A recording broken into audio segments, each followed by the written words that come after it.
hindi talaga yung confidence mo manggagaling sa sarili mo, kundi dun sa yung confidence mo na, "Hi, I'm Kate and God loves me." Yay!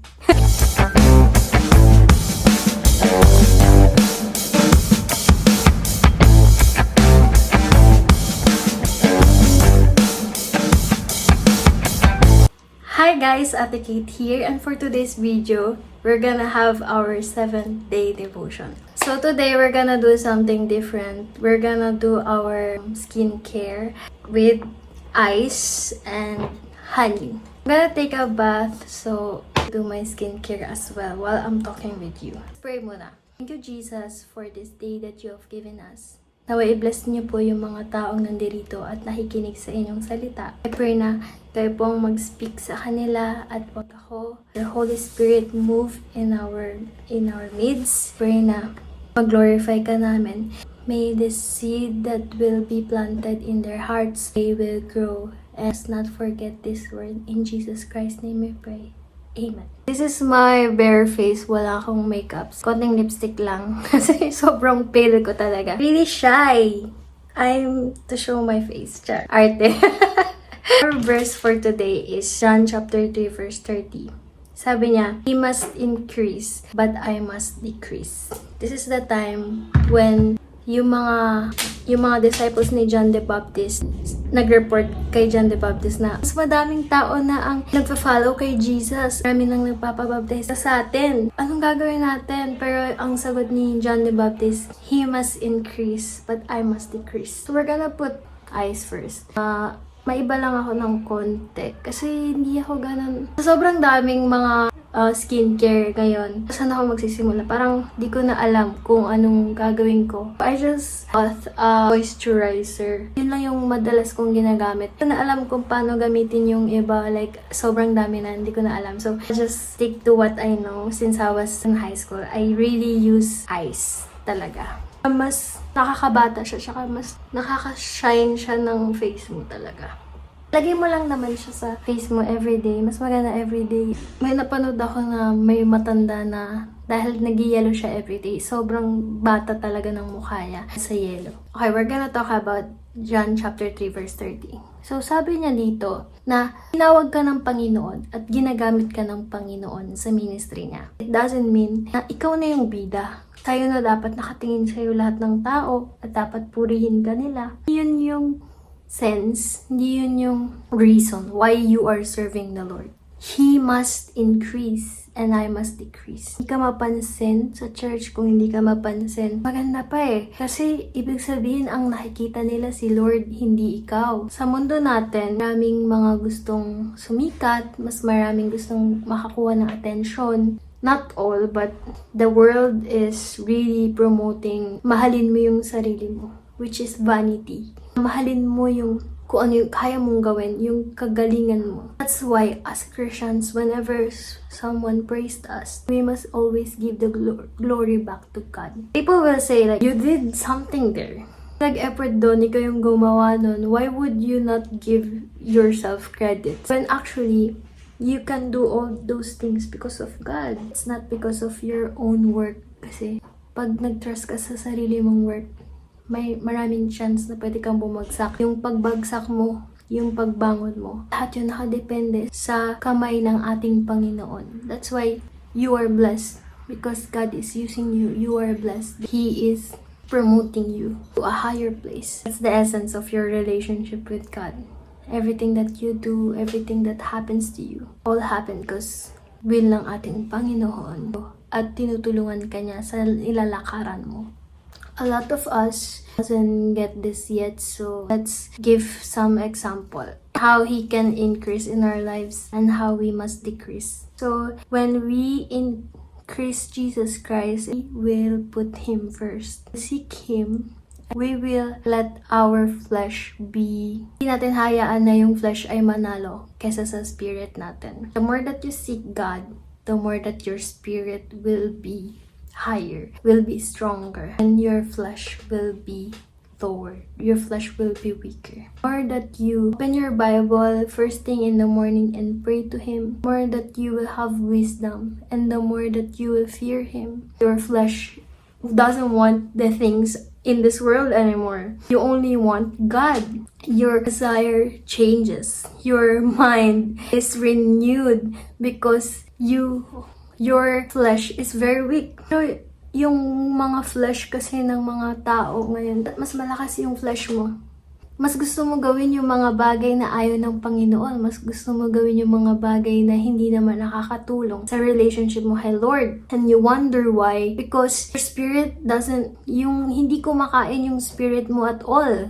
Maraming people will get offended by this. Like, I don't feel good, I feel depressed, I feel stressed. And then someone will say, pray ka na ba? Siguro hindi ka nag-pray, siguro hindi ka nagbasa ng Bible. Why do we say that? Kasi totoo naman, if you don't pray, if you don't do your devotion, it means you're not feeding your spiritual body.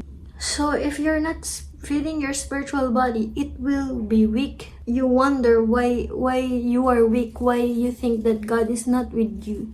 Yung spirit mo nga is mahina.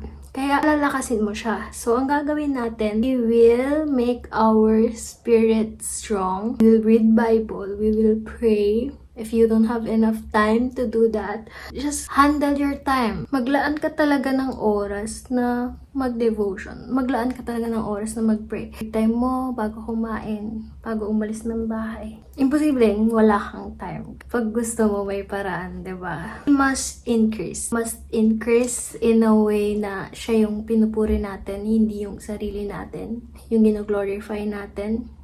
You must increase in a way na siya yung inuuna mo kaysa sa sarili mo. That you don't become someone na, paano ako? Yung time ko sa sarili ko, paano yung time ko sa mga kasiyahan ko? Puro na lang ba si Lord? Ganong thinking ba na hindi na dapat ganun yung mindset natin?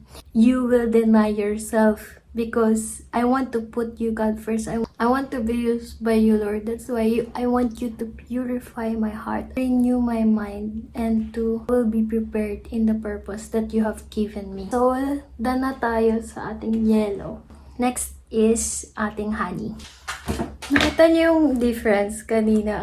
Parang gumanda yung skin ko, no? Meron akong pimple. So, once a month lang siya lumalabas. Pero, mawawala din yan. No stressing. Sekreto ko to nung high school ako kasi lagi ko tong nilalagay sa mukha ko. That's why my classmates will wonder, why your skin is so smooth? Bakit ang lambot? Bakit ang smooth ng skin mo? Actually, my secret is honey talaga. Let's put honey while also massaging our face para maipon ng taba. I use this finger kasi ito daw yung mas compatible sa face mo. We can increase God in our lives and we must decrease. Siguro mainis kayo kapag narinig to. Kasi iba talaga yung mindset ng mundo sa mindset ng ating Panginoon eh. Why would you put yourself first? When God knows everything. His thoughts are higher than our thoughts. He knows what's the best for us. Yung pagiging Christian talaga is surrender all to God. Wala talagang matitira sa'yo. Sabi nga ni Paul, diba? For me, to live is Christ and to die is gain. The reason of our existence, the reason of why we are doing all of this, it's because of God. Why would we be afraid when the God who made the heaven and earth is our God and our Father, the one who will protect us? Our confidence is not in how we handle ourselves, not in how we work out, our clothes, our exercise every day. Hindi talaga yung confidence mo manggagaling sa sarili mo, kundi dun sa yung confidence mo na, hi, I'm Kate and God loves me. Yay! Nagmamahal sa'yo na mahal ka. Pinoprotektahan ka niya. Hindi ka niya pababayaan kailanman. At yung mga pangako niya sa'yo, covenant kayo sa isa't isa. Someday, we will meet each other in heaven. And He will. Naiyak tuloy ako. Pawiin niya yung mga luha sa iyong mga mata. Sasabihin niya sa'yo, well done, my good and faithful servant. Wow. So satisfying. Yung pinaka-masarap na ending sa lahat. When we are in heaven, we'll be in eternal life. It's all worth it. When you increase God in your life and when you decrease, it's all worth it. Amen? So, yun ang ating skincare and also soul care natin ngayong araw na to. I'm so blessed that you guys are here to see my bare face. The more that I realize that God loves me, the more that I should realize that I should love myself too. Saying like you're conceited or self-absorbed or self-righteous. Just saying that you have to forgive yourself as well. Take care of yourself as well and make yourself more confident and more pleasing to God so that you could inspire a lot of other people as well. I pray na marami kayong natutunan ngayong araw na to. Let's pray. Thank you, Jesus, for this word. Sobrang dami naming natutunan. I pray na ikaw, Panginoon, ang malugod sa lahat ng gagawin namin. I pray, God, gabayan niyo po yung bawat steps namin. Whatever we bless, you will bless. And so, God, we trust in you and we believe in you. Thank you, Jesus, for this word. In Jesus Christ's name we pray. Everybody say, Amen. Thank you so much for joining me today. God bless and see you tomorrow. Ate Kate out.